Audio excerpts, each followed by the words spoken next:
미국 은행 사태에 대해서 얘기를 할 거예요.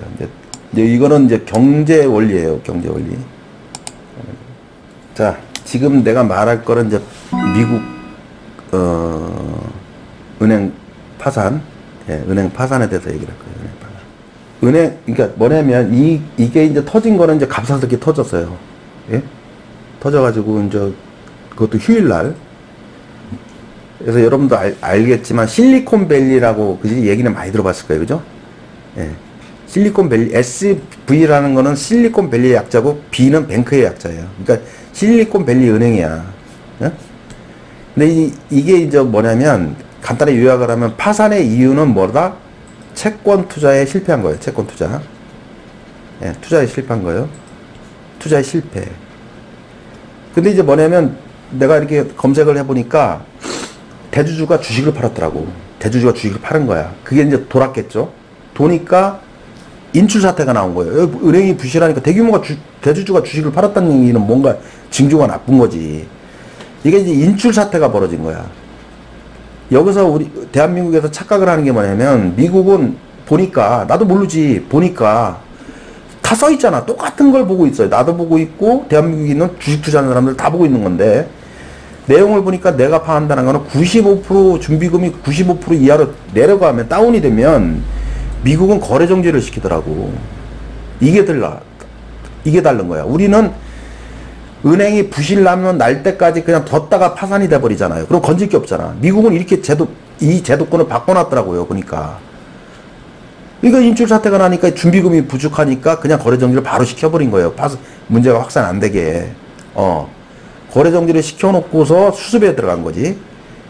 그러면 이제 왜 그런지 이유가 나왔고, 그 사람들은 이게 금리 인상을 해서 그랬대. 다 그래. 댓글이고 뭐 다 그래. 근데 실시간 스트리밍에도 댓글 막 이게 금리 인상 때문에 그렇지 뭐가 그런 거네. 그게 아닌 거예요. 그러니까 채권이 부실된 거로 따지려면 트럼프 시절까지 가야 돼. 트럼프 정권 잡았을 때 내가 정확히 기억을 하는데 트럼프 대통령이 뭐라고 그랬냐면 채권 시장에 그때 당시에 900조를 투입한다 그랬어요. 900조 원을 투입한다고 했는데 안 했어. 안 하는 바람에 이게 2020년도인가 그랬거든요, 아마. 안 하는 바람에 미국 채권 시장이 막 그냥 엉킨 거야. 그 바람에 그 채권에 있는 돈이 아시아 시장으로 들어온 거예요. 선물 시장으로. 그 바람에 코스피가 올라간 거야. 2021년도 초에. 어? 차트쟁이들은 모르지, 이거를. 그 자금이 채권 시장이 마비가 될 것 같으니 이 투입 자금이 수익을 내고서 아시아 선물 시장으로 간 거야. 왜 아시아 선물 시장이었냐? 그나마 코로나가 덜하는 거거든. 중국 빼고. 특히 한국은. 코로나가 거의 없었거든요. 외국에 비하면 진짜 현저한 상태잖아. 그게 이제 선물 시장에 들어온 거야, 외인들이.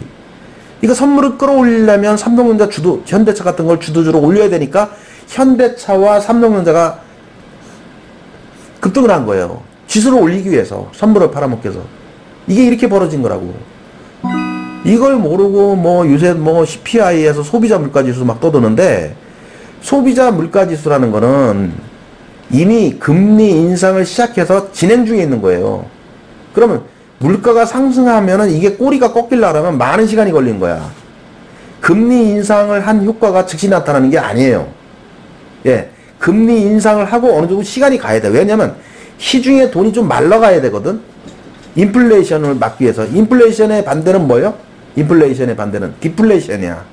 디플레이션이라는 뜻은 불경기를 얘기하는 거야. 디플레이션. 시중에 돈이 없어. 은행의 금리가 올라서 시중에 돈이 없어. 그러면 돈이 없으면 장사가 잘 안 될 거 아니야. 그지? 그럼 물가를 어떻게 해야 돼? 싸게 팔아야지. 그지? 이 효과거든. 아니, 이건 정확한 경제 원리예요. 나는 경제학을 좀 아니까. 원리예요. 그러니까 금리 인상을 하는 게 그래서래. 그러면 미국에서 이것을 지금 금리 인상, 미국 기준금리가 4.75%인데 4.75%로 이 인플레이션을 막을 때 있다고 생각을 하십니까, 여러분들은? 안 되는 거예요. 최하 이거 7, 8% 가야 돼요. 예, 7, 8% 가야 되는 거예요. 그러니까 금리 인상은 더 갈 거라 예상을 해야 돼.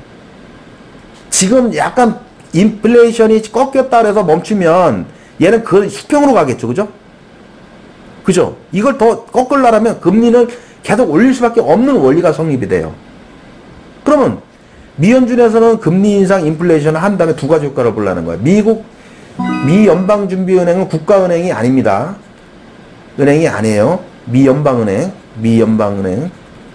우리나라 그냥 시중에 있는 그런 은행이야. 이 국가은행이 아니야.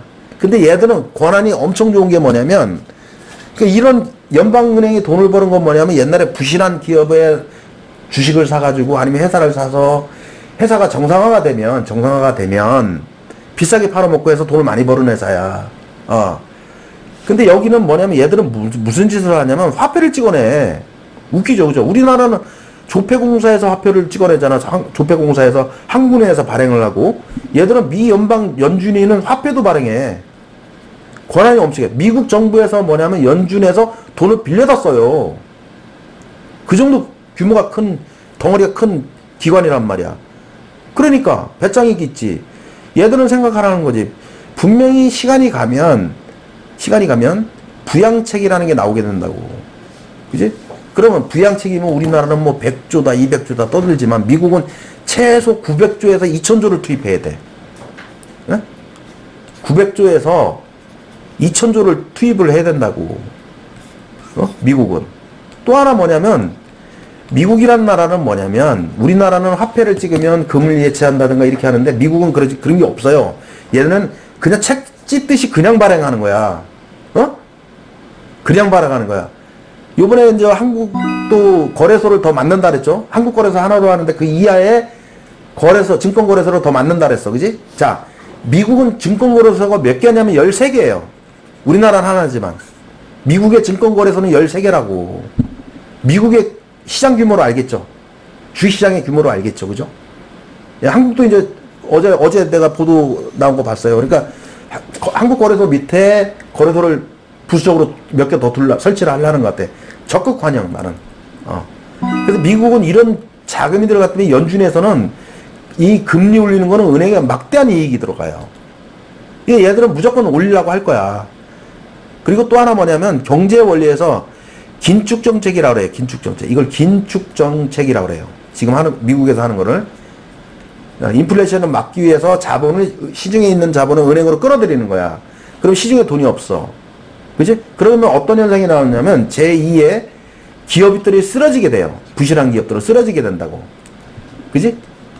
이 과정에서 뭐냐면 자동으로 양호한 기업과 불량한 기업이 저절로 구별이 되는 거야.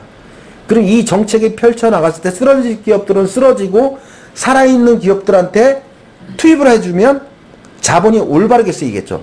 이걸 가리지 않고 부실 기업도 막 투입을 하다 보면 자본이 누수가 생기지만 이런 정책은 올바르게 양호한 기업에만 자금이 투입되게 돼요. 그러면 시간이 지나면 이것이 시중에 돈이 돌겠죠. 그죠? 이거는 이제 그 금융정책의 원리예요. 원리. 경제학의 원리야. 오늘 중요한 거 설명드렸어.